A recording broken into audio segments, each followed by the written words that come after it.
जय श्री राम। मानस चर्चा में आप सभी का स्वागत है। आज मानस चर्चा का विषय पार्वती और नारद।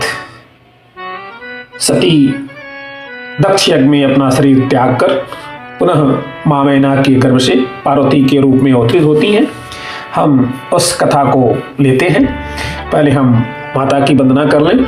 जय जय गिरिवर राज किशोरी, जय महेश मुख चंद चकोरी। जय जय गिरिवर राज किशोरी, जय महेश मुख चंद चकोरी। सोह शैल गिरिजा गृह आए। पार्वती माता का जन्म हुआ। यह इस कथा का वैशिष्ट्य है, इस कथा की विशेषता है। विशेषता ध्यान से समझेंगे। पहले जन्म हुआ था प्रजापति दक्ष के घर। दक्ष पिता थे। उस पिता का शिरोच्छेदन हुआ और शिरोच्छेदन के बाद उसको सिर लगाया गया बकरे का।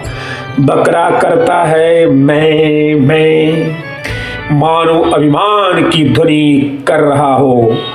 पर सती जी जब पार्वती जी के रूप में जन्मी तो वहां इनकी माता कौन है? मैना। यहां मैं नहीं है, अभिमान नहीं है, मैं है ही नहीं। यहां किसी प्रकार का मैं नहीं है। अहम शून्यवृत्ति से उत्पन्न हुई श्रद्धा। पिता कौन है? तो पर्वतराज। पर्वतराज तो है ही, लेकिन एक दृष्टि से अगर हम सब मिलकर विचार करें तो गोस्वामी जी लिखते हैं, पावन पर्वत वेद पुराना, पावन पर्वत वेद पुराना। वेद पुराण ही पर्वत हैं। अब मानो श्रुति अर्थात वेद संबद्ध जो श्रद्धा, वेद जन्य श्रद्धा, अहम शून्य श्रद्धा, जब हमारी श्रद्धा श्रुति सम्मत होती है, जब हमारी श्रद्धा अहम शून्य होती है, तो हमें शिव के पास नहीं जाना पड़ता है, परमात्मा के पास नहीं जाना पड़ता है। परमात्मा स्वयं हमारे पास आकर प्रकट हो जाते हैं।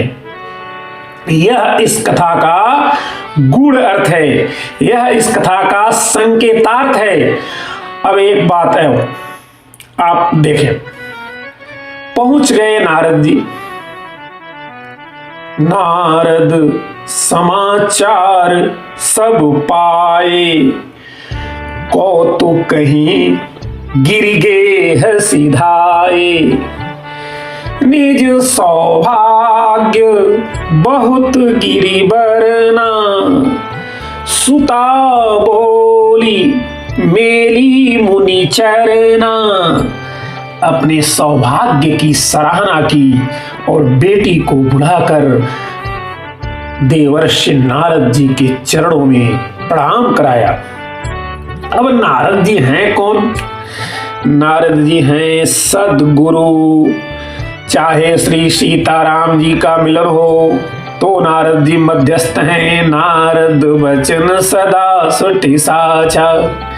और चाहे भगवान गौरी शंकर का मिलन हो तो नारद जी मध्यस्थ हैं।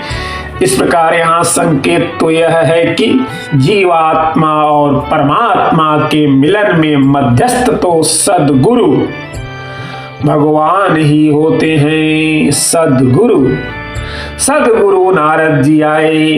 हिमांचल ने कहा, महाराज बेटी के दोष गुणों का वर्णन करिए, हाथ की रेखाएं देखिए महाराज।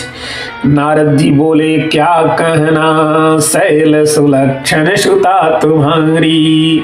तुम्हारी बेटी सुलक्षणा है, शुभ लक्षणा है, दोष तो कोई है ही नहीं। लेकिन गुण दोषमयी सृष्टि है। यह पूरी सृष्टि कैसी है?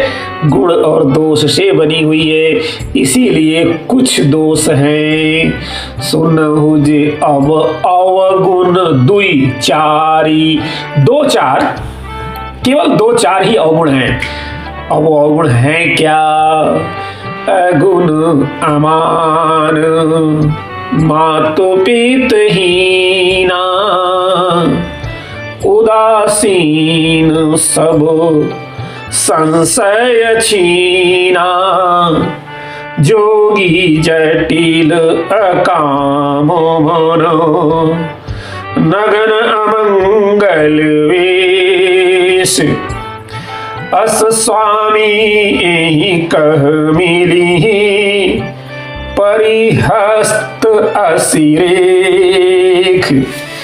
इसके बाद जो पार्थी जी की भाग्य है, पार्थी जी के भाग्य में हम कहें पार्थी जी के हाथ में ऐसी रेखा है कि पार्थी जी को जो पति मिलेगा वह योगी होगा, जटिल जो समझ में न आए और जटिल जो जटाओं को धारण करे, अकामम मन जिसके मन में कोई कामना ही नहीं है।